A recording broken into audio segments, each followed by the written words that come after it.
What I'd like to share with you today is a story from the Qur'an, and before I do, just some introductory comments. A lot of stories in the Qur'an have to do with the children of Israel, many of them. And many of the prophets mentioned in the Qur'an are the prophets of the Israelites. But if you compare what's in the Bible and in Jewish literature about their history, and you compare it to what is in the Qur'an about their history, you'll see a huge difference. There's a lot less in the Qur'an. Allah chose in His final revelation to be very selective about which stories He is going to choose for His book. So there's very few stories in the Qur'an, and in fact, some of them aren't even found in Jewish literature, meaning Allah is telling us the lost chapters of Jewish history in the Qur'an. For example, the story of Musa and Khidr in Surah Al-Kahf is not found anywhere in Jewish literature. They don't have it. But it's a story about Musa alayhi salam, and one of the names of the Torah to the Jewish people is Torah Musa. It's the Torah of Musa, and yet one of the stories of Musa that's in the Qur'an is not even found in their tradition.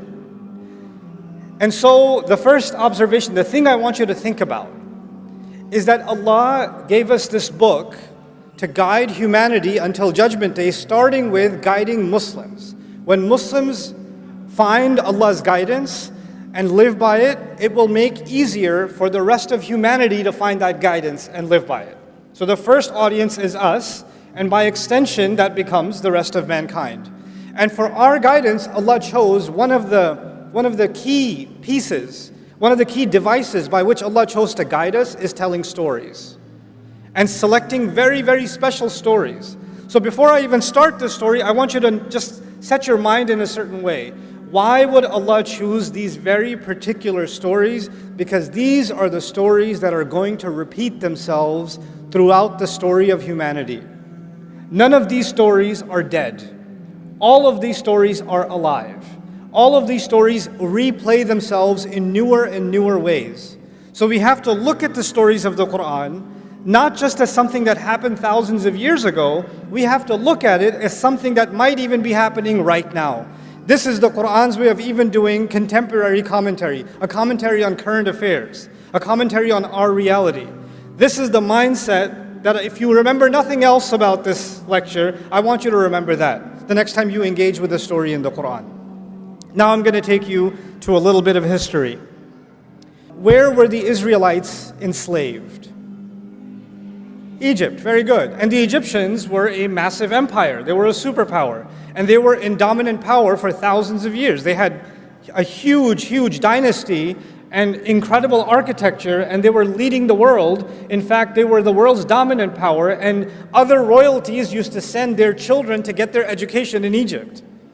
So they used to get a student visa and go there to study, right?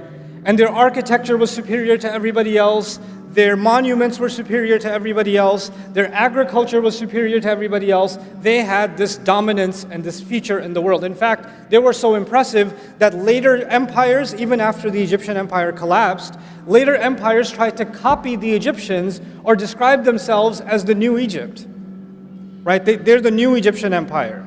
So the Romans, even after they took over, and the Egyptian empire had long collapsed, they would take monuments from Egypt and take them to all different parts of the Roman Empire to say, we're the new Egypt. You'll see an Egyptian obelisk next to the Blue Mosque in Turkey for a reason. You'll see a pyramid on the dollar bill for a reason. These are symbols of power, and they acknowledge the superpower status of these people. Now, the Israelites, coming back to the Israelites, they were slaves. Now, let's talk about the religion of the Egyptians. It's thousands of years old. But one thing that was very important in their religion was the cow. They had many, many monuments and statues and carvings of golden cows. And they had multiple gods. They believed in many gods, and a couple of their gods, one of their gods was a bull, Apis. And another god, which is female, was a cow, Hathor. And Hathor was, they associated, the bull was associated with protection against the enemy. It was associated with power and might and stability. So the more they worship this cow, the more the empire becomes stable and is able to defeat its enemies. And the cow that was the female, the Hathor cow, its symbol was it gives us milk, it gives us the leather, it gives us the meat, it gives us the bones, it tills our soil, it's our mother. Muslims call Allah, one of Allah's names is Ar-Raziq, the provider. For them, the Raziq was the cow. So they worshipped the cow and they revered the cow, and the reason they did it is they want to make sure it rains, they want to make sure they don't get disease, they want to make sure their children are born healthy. In fact, some historians even argue that whenever there's a pharaoh that's going to take over government, the way you can tell that he's legitimately the new king is he has to drink from the sacred cow. He has to have the divine cow's milk for him to be associated with that power. They even believe that the sun rises from the east and the west. A cow carries it from the sun and takes it to the east. It takes it to the west. That's what they believed about the cow. Now, I don't want to give you a lecture about the Egyptian religion, but I do want you to know something about it. The cow was a big deal. The cow was a very big deal. Now, the Israelites were enslaved under the Egyptians for many generations. So there are many generations of Israelites who were born and they don't know what it means to be free. They've never known it. Their father didn't know it, their grandfather didn't know it, their great-grandfather didn't know it. All they know to be is slaves of a master class race that treats them like animals. That's the best case scenario. Many times they treat them worse than animals, and they're used to living like that. That's how their life looks. And they've accepted that as their fate. For many, many generations, this has been going on. And in that environment, another side note that I want you to know is the Israelites are the children of Israel. And Israel, if you go back further up, these are the children of Ibrahim alayhi salam. These are the children of Abraham. Means this, what I'm trying to tell you is these are the Muslims. The Muslims are born of that time. From our perspective, those who believed in those prophets were the Muslims of that time. So we don't call them the Jews of that time. From our perspective, we call them the Muslims of that time. They're being born into slavery under a superpower, and their next generation doesn't even know what it means to be free. They're born under the choke of a superpower. And what happens to young men and women that are raised as a minority, as a degraded, inferior minority that is under the chokehold of a larger superpower? You start thinking to yourself, consciously or subconsciously, man, these people, they have better roads, they have cleaner houses, they have more beautiful clothes, they're so much smarter, look, they're so much healthier, they're so much stronger, they keep on winning and winning, everything about their life is beautiful. My God, they have it all. I mean, they're kuffar, but they're awesome. Look at their streets, look at their neighborhoods, look at their highway system, look at their technology, look at their agriculture, and look at where we live. Fine, we're the believers, but we're also losers. Yes, they are the kuffar, but they are, oh my God, look at them. So they develop this kind of a love-hate relationship with their master. We hate the master because he's enslaved us, but we also kind of love the master because they live the life, man. They live the life. This is the environment in which the Israelites spent many generations. Now, let's fast forward. Allah reveals the message to Musa alayhi salam. There's a conflict between Musa and Fir'aun, and eventually the Pharaoh drowns, and the Israelites are finally free. Yes? They're no longer living in slavery. After being enslaved for generations, now they get a taste of freedom. Now they have a taste of freedom. And in that time, many adventures happened. I'm going to highlight two of them if time permits. I have so many things to share with you about this story, but I'm trying to be as selective as I can because I respect two things. One, the time that I've been given. Two, your attention span. But I do want you to at least take two parts of this story with you that I'm going to just be selective about. Okay. So they're out in the desert. They're free now. And Allah says to Musa alayhi salam that Allah calls Musa alayhi salam to meet with him. So he's going to leave the Israelites behind and he's going to go meet with Allah on the mountain. And the mountain is not that far. The mountain of Tur is not that far. So he leaves them behind. He leaves his brother Harun and he goes to meet with Allah. But he shows up early. He shows up early. And Allah asks him, مَا أَعْجَلَكَ عَنْ قَوْمِكَ يَا Musa. Musa, why did you show up early? What rushed you away from your people? Why did you show up so early? And of course he says, لِتَرْضَى عَجِلْتُ إِلَيْكَ رَبِّي لِتَرْضَى. I rushed to you, my master, so you could be happy. Obviously, if you're going to please Allah, like we go to the masjid earlier for Jum'ah, it's more rewarding, isn't it? So he rushed to Allah to make him happy. I won't go into that part of the story. The part I want you to focus on with me is what Allah tells him. And what he tells Allah. He says, Hum ula'i ala athari. No, they're just a few steps behind me. They're just a few steps behind me. I want you to remember two meanings of that. When Allah said, why did you rush? He said, there's a few steps behind me. Number one, it means they're not that far away. If there's any trouble, I'll just run back down and I can get there in 20 minutes, no problem. That's one meaning. The other meaning is, look, they followed me through the water. They followed me and they fought their fear against the Pharaoh and they crossed this desert with me and they've seen so many miracles. I'm pretty sure they're going to respect my leadership if I'm just gone for 10 extra days. Nothing's going to go wrong. They're still on my footsteps. They're still, I'm pretty sure they're going to be okay. And Allah says, actually, Samiri, there's a fellow named Samiri, a foreign name actually. He has put them in trouble. He's confused them. He's created chaos among them. So now I'm going to take you to Samiri and what chaos was created.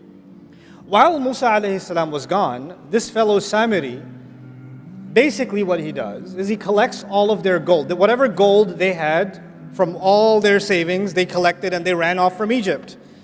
And somehow he collects all of it from them, melts it down, and turns it into the statue of a guess what? A golden baby cow. A golden cow. Which suggests a couple of things. One, it might suggest that they didn't have enough gold to build a cow, so they had to go with a baby cow. Right?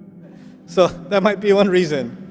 Another reason might also be if you study the ancient Egyptian religion, they would take the baby calf, bring it into the temple, put gold on it, and then put it in a special area where nobody will bother it until it grows up because it's meant to be a godlike cow that was specially chosen. So he's like starting off with a baby cow. He's starting there. Now, this whole cow business, does it have anything to do with Islam or does it have to do with the Egyptian religion? This is the Egyptian religion for thousands of years. And these Israelites lived as slaves and psychologically occupied for many generations under the Egyptians, yes? So all of a sudden he builds them this cow and he makes openings in it so when the wind blows it makes a mooing sound. And all of a sudden you find that many Israelites are now worshiping this cow. When I first read this story, I was confused. How? How do you just, hey, look what I made. Oh my God. Like, why would they just all of a sudden fall into worship of this thing? It's not an alien phenomenon to them. They've seen this kind of thing before. Where have they seen it? In Egypt for generations. But they're Muslim. They're not pagans. They're not following the religion of Pharaoh. No, they're not following the religion of Pharaoh, but something happens in the conscience of believers and the conscience of minorities when they live under a powerful majority. You start thinking their roads are better, their clothes are better, their homes are better, their armies are better, their wealth is better, their religion and their philosophy and their way of life and everything they think important must also be what? Better. Which is why you can find Christmas trees in homes in Karachi. This is the reason.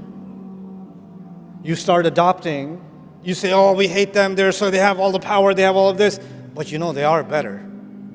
They are, and you start taking some of those values and you start mixing them in with your religion. And you say to yourself, well, I mean, if they became a superpower, obviously they were doing something right. And if they keep praying to these cows to protect them and to nourish them, clearly they got protected and they got nourished. So it's not like they're all wrong. Fine, I'm Muslim, but I mean, I don't want to take my chances. It can't be, it's not like I'm leaving Islam. It's just a little bit, it's shirk with a lowercase s. Right? It's not that bad. So they tell themselves that this is okay. Anyway, so as they do this and they accept this cow for worship and all of that, Musa alayhi salam comes back and he's absolutely shocked, right? And the reason I wanted to share this story with you is two parts. One part of it is, why did Samiri do this? What got into him? Like what was his agenda? We need to understand Samiri because he's important enough that Allah named him in the Qur'an. Like that's a big deal. Most people don't get named. He got named. And the other side, I want you to understand what happened to the Israelites. Because again, these stories will live forever. Samiri. Let's start with Samiri. Musa alayhi salam comes back and asks him, after he's done yelling at them, he yells at his brother, he gets angry at his brother. We're not talking about that. We're talking about how did he deal with Samiri. Ma khatbuka ya Samiri? Hey, what's your deal, Samiri? What'd you do this for? Why did you do this? And he has the strangest answer. He said, قَبَضْتُ قَبْضَةً مِّنْ أَثَرِ الرَّسُولِ. He said something that I found very confusing. He said, I grabbed a handful of the footprint of the messenger. If I'm translating literally, I grabbed a handful of the footprint of the messenger. When I read that in the Qur'an, look, I'm an inquisitive person. I don't just say, oh, okay, and I move on. I say, what? Huh? What? Footprint, messenger? The messenger's all the way up. Did he follow Musa alayhi salam and grab some dust of his footprint? What's going on? Then you read the commentaries and you find many people commenting, many mufassirun commenting, that he somehow saw Jibreel alayhi salam on a horse.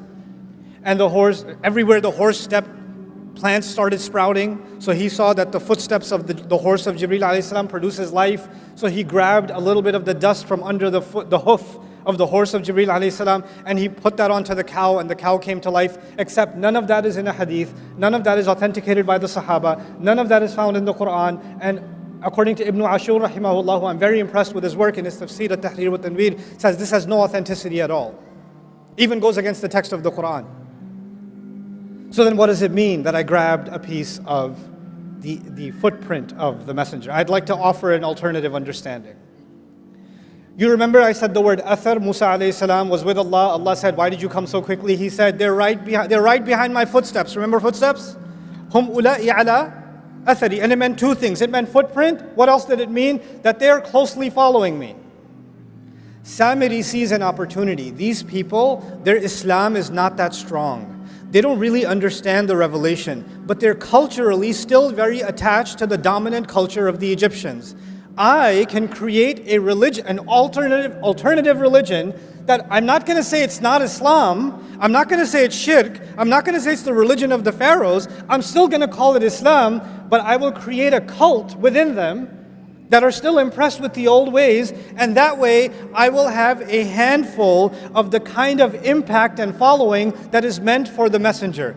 They will take me as a lesser kind of messenger. They won't officially call me a messenger, but they're going to follow me cult-like anyway. And so there is Islam given to prophets like Musa alayhi salam, and then there are cults that people like Samiri run by taking the gold of the people and giving them something they want, giving them something pagan. Of course, that never happened in Islamic history, ever, especially not in South Asia. Especially. The kind of cults that we create, in which we identify certain people as so connected and so they have connection with the ghaib and they have these powers and all of this. None of this stuff was Islam.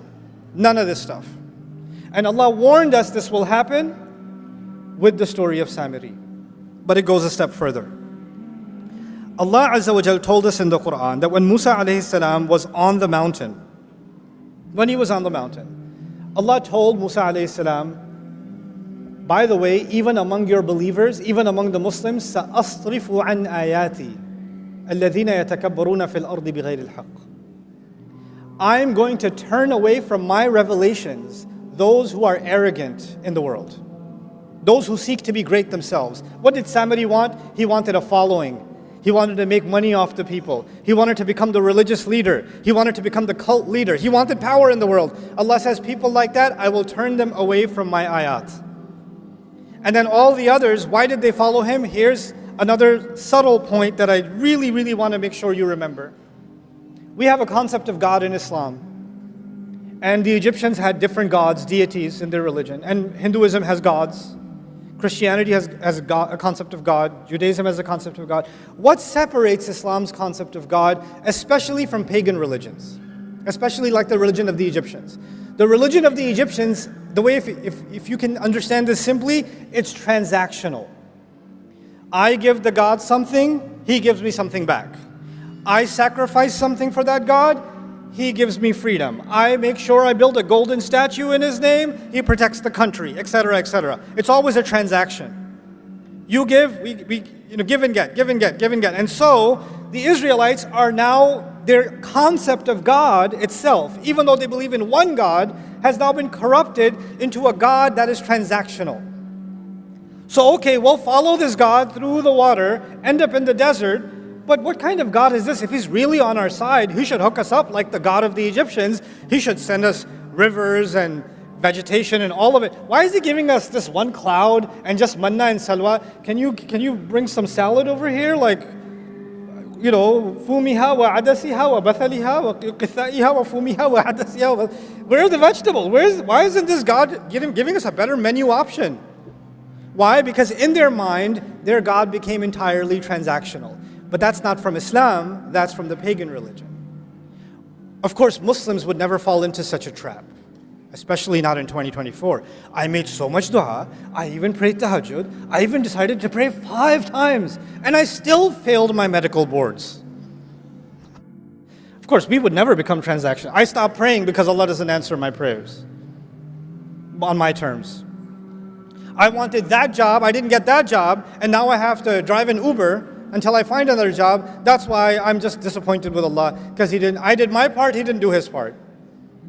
This was the pagan religion. This was not the religion of Islam. We started making our religion transactional. And what is the offering of those religions? They offer you the transaction. Make this offering, your child will be protected. Make this offering, it's going to rain. Make this offering, this is going to happen, that's all it is. It's all transactions.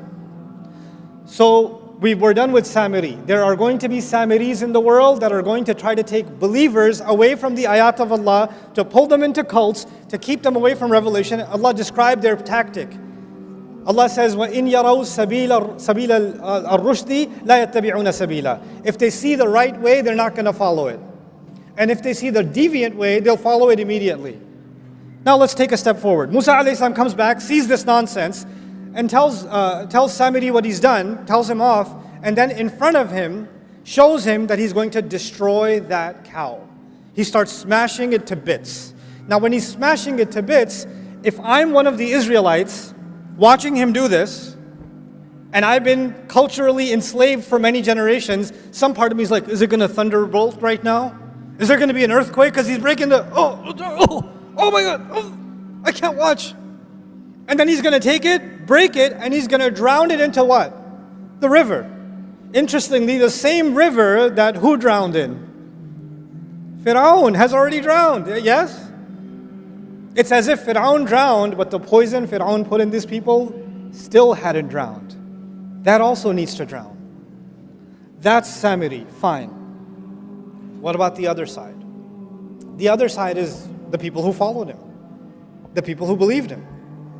They still, even if the idol is broken on the outside, that doesn't necessarily mean the idol inside has broken. They still possibly believe it. So Allah reveals this interesting test to them that I had my beloved friend Ibrahim recite. Allah commands you to slaughter a cow. He tells the Israelites, you need to slaughter what? All of you are going to slaughter a cow. Now, okay, Samiri will face the curse of the cow that he wrecked. But now all of you better slaughter your cow. What is that going to prove? You no longer have any special connection with the cow. The idol worship that is inside you, hiding somewhere, needs to be broken. The cultural colonization that you're still living under needs to be broken. It needs to be slaughtered. And when they first heard this, they were in shock. By the way, when Samiri asked them to worship a cow, did they do it immediately? Yeah. But when Musa asked them to slaughter a cow, did they do it immediately? No, they said, what are you kidding? أَتَتَّخِذُنَا هُزُوًا? You think we're a joke? Are you taking us for a joke? They got offended. They got shocked. What did Allah tell Musa on the mountain while they were doing this? Allah said to him, if they were to be called to the right way, they won't follow it. And if they see the wrong way, they will follow it. So what is going to happen to these people that get away from the revelation? When they see something crooked, easily followed. When they see the right way, they start asking a lot of questions. It's so complicated. I'm not sure. I have a lot of questions about salah. Where are you supposed to put your hands? I don't know where to put my hands. How far apart should your feet be? It's so hard, it's so difficult. But the Christmas tree is really easy. The wrong thing's super easy, but the right thing, I got a lot of questions. What kind of cow? I'm confused. What kind of cow? And what did Allah do? Allah said, a cow that's never been bothered. It's not too young and not too old. Which, by the way, not too young and not too old, perfect age, that would be the sacred cow in Egypt, isn't it? And then they said, oh, okay, yeah, fine, but color. And what color did Allah say? What color? Anybody know? Yellow, golden. Because you're meant to slaughter the gold. The more they're asking because they don't want to do it. And the more they're asking, the answer is taking them more directly to the one thing they don't want to do. It's taking them right back in that direction. And then he says, La shiyat, the last time they asked, okay, fine, we're confused. Can you just tell us more about this cow? Oh, it's a cow that's never been put to work. It's been left alone. It doesn't have a single blemish or a tarnish. Guess what? The sacred cows of Egypt, did they put them to work in the farm? No, they kept them in special areas and gave them luxury life. Right? It would be ironic if they gave them leather sofas. That would be kind of funny. But anyway. But the idea is, Allah is now describing the cows of Egypt by the story. And what's the most amazing part of this at the end is, Allah says, فَذَبَحُوهَا, they finally did slaughter it. But then Allah says, وَمَا كَادُوا يَفْعَلُونَ, and they almost didn't do it. Listen to that. They almost didn't do it. Why would Allah say that? Allah is telling us that for generations to come, whenever believers are going to be colonized, whenever believers are going to be dominated, and there's such a thing as political domination, military domination, economic domination, but there's also such a thing as a cultural domination, a psychological domination, a spiritual domination. And when you live subjugated for so long, you start developing an inferiority complex. And the people, white people are just smarter. What are you going to do? Starts coming inside your head. They're just better. When you're at school, you're being made fun of, you're less and less and less, and something in you says, if I act more like them, I'll be more acceptable. If I dress more like them, I'll be more acceptable. If I look more like them, behave more like them, if I change my name to sound more like their name, they won't ever accept me, but at least I'll feel like I'm closer to the winning team. The pharaohs will never accept the Israelites as equals, but the Israelites are still enamored with their religion, isn't it? Your inferiority complex can get so strong that you're almost worshiping this culture and you've mixed it in with your religion. You're not willing to say that I've left my religion. No, I have my religion, but really I have a lot of affinity for all of this Firaun cow that lives inside me. So the reason I wanted to bring this to your attention is that there will always be, within the Muslim world, there will always be Samiris. Always. And there will always be Muslims who are going to be susceptible to having reverence for their own version of the cow. There's going to be something cultural, something economic, something in our practices. And we're going to have to take a deep look within ourselves. Where does our sense of pride, sense of value, sense of purpose, where does it come from? Where did we adopt these values from? Why are we so committed to being this way or that way? When you have a young child in school and they are trying to copy all of their other friends, and they're yelling and screaming at home because they don't have a device that all their other friends got for their birthday or whatever else, they're having a tantrum. What are we already preparing these kids for? The worship of the new cows of this generation. That's what we're preparing them for. Instead of being able to think for themselves and free themselves from it. Allah gave us these stories because these problems will never die. And we have to be aware of these problems so we can be mindful of them. This is the last bit of my message that I want to share with you tonight. This story occurs in Surah Al-Baqarah, towards the beginning of Surah Al-Baqarah. And the latter half of Surah Al-Baqarah, Allah told us that He made us a balanced nation. وَكَذَلِكَ جَعَلْنَاكُمْ أُمَّةً وَسَطًا. That's what He told us. Why is Allah talking about the Israelites first? You know what an orientation is? Here's the people that came before you that had your job. Here's why they got fired. You're up next. Don't make their mistakes. The reason the first half of Al-Baqarah is highlighting these chapters of the Israelites is because these are the exact mistakes that are most likely going to be repeated by the Muslims. So before Allah talks to us, He tells us about them. He tells us about them. And instead of focusing on the instructions that Allah has given that are so simple and so clear, if we start distracting ourselves with, oh, it's so difficult, there's so many schools of thought, I don't know where to put my hand, I keep trying to measure the size of my beard and I can't figure out which one I should go with, I don't know about, the texture of the hijab or this or that. The more you do this, you want to dive into the details, the color of the cow, the size of the cow, the more you want to do that, you know what's going to happen? You're going to continue to be culturally colonized while you're fighting over these minutia details. That's what's going to happen. It's time the Muslims liberate themselves mentally. Before we can liberate ourselves politically, economically, socially, psychologically, we need to liberate ourselves intellectually, spiritually, psychologically, emotionally, internally. It is time. Look, guys,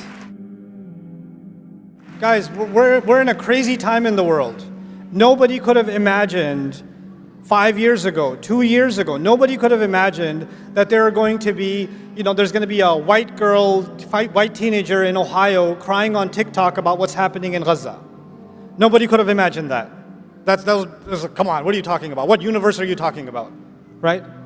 The world has changed. What's remarkable about the world today? There's a new level of awareness, and that will never go back. There's a new level of awareness of political injustice. But you know what? Take that as a sign. If the world can wake up to something that was happening in front of their eyes and they were blind to it for 70 years, and now they're waking up to it, well, you know what, Muslims, you have potential. You can wake up to what's in Allah's book. You can wake up to what Allah has given. I can wake up to it. It's time this ummah experienced an intellectual and a spiritual renaissance, and I believe this is the generation that's going to do it. Jazakumullahu khairan. Assalamu alaikum wa rahmatullahi wa barakatuh.